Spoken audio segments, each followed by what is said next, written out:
A very good morning to all of you friends. Today we are going to study about the second mode of transfer of heat, that is convection. Okay. Now in our previous video we have studied about conduction, in which heat is transferred from hot part of a body to cold part, or from a hot body to a cold body. But in case of convection, convection is a mode of transfer of heat from the hot region to the colder region by actual movement of the constituent particles. Okay, so in convection, the constituent particles are free to move about. They can leave their position. That is why convection is possible only in liquids and gases, but conduction is seen in case of solids. Okay. See, in case of solids, the constituent particles cannot leave their position. They can simply vibrate and they can transfer their heat. That is conduction.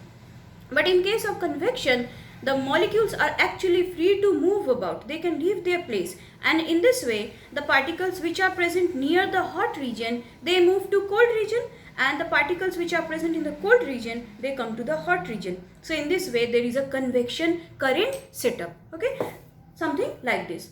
Suppose in a round flask, okay, bottle flask, if we take some water and some crystals of potassium permanganate. Potassium permanganate are some colored crystals which are found in the laboratories.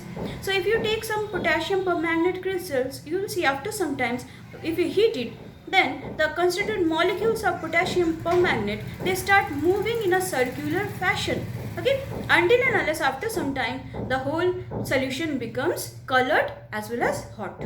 Okay, so the particles actually move from a region of their hot to a region of cold. Such kind of current is called convection current. Okay, once again, what is convection? Convection is a mode of transfer of heat in which heat is conducted from the hot part to colder parts through actual movement of the constituent particles. Okay, please remember, convection takes place in liquids and gases only. Convection is not possible in solids, because in solids the constituent particles are not free to leave their position. Okay, now there are some applications of convection in our day-to-day lives. For example, inside a room, you see, we exhale out carbon dioxide. You know, carbon dioxide is a heavy gas, isn't it? So being heavy, it is actually a heavy gas, but because it is heated up it is coming inside from our body, because it is heated up, that is why it becomes lighter. So okay, so anything that becomes heated up becomes light. You have read in class 6. Okay, so when air is heated up, it becomes light and it rises up. So in this way, the carbon dioxide that we exhale out becomes light, and then it slowly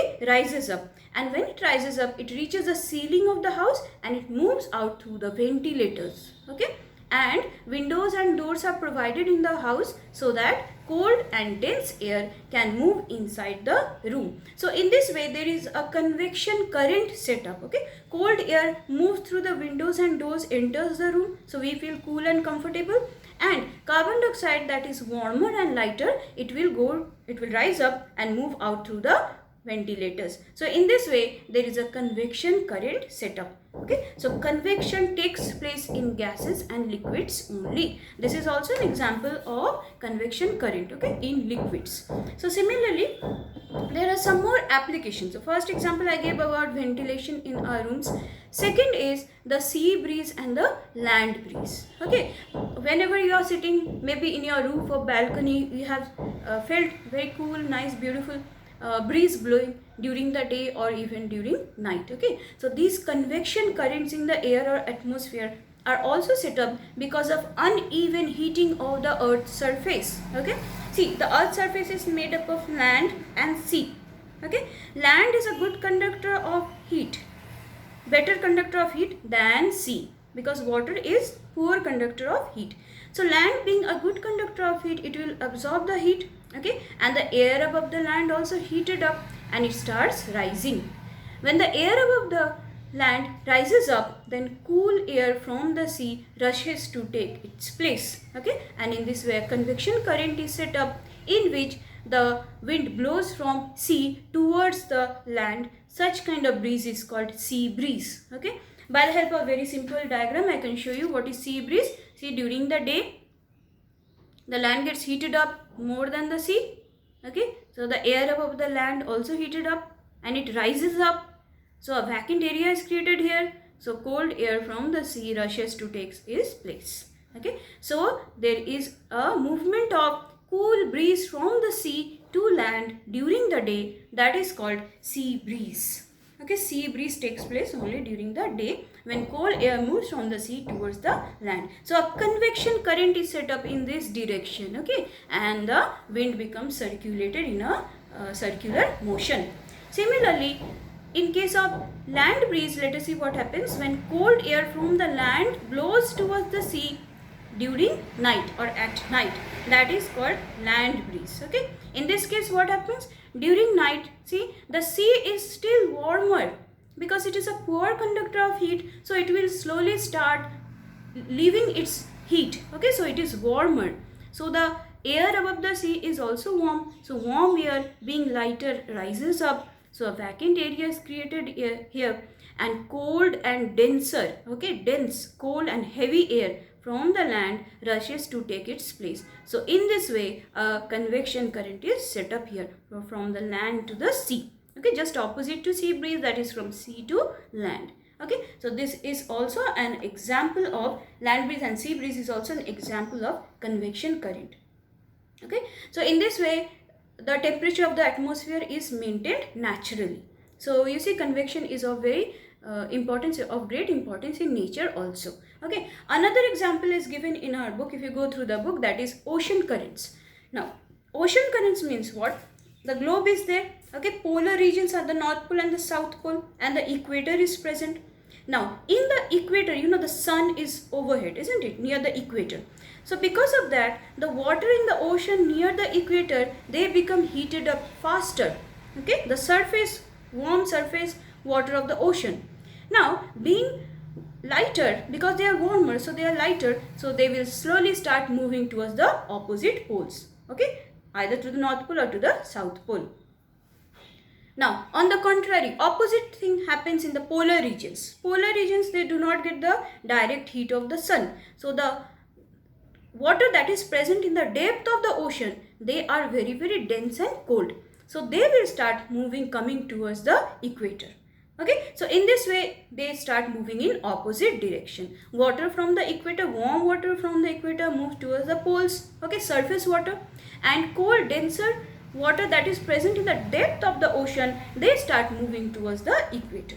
So in this way ocean currents are also set up. Okay, ocean current help in maintaining the temperature of the oceans, because you know all the oceans are interconnected with each other, the waters are interconnected, but it is so strange that this water keeps circulating from polar region to equatorial region, and from equatorial region to polar region in such a beautiful fashion. Okay, so this is also an example of convection current.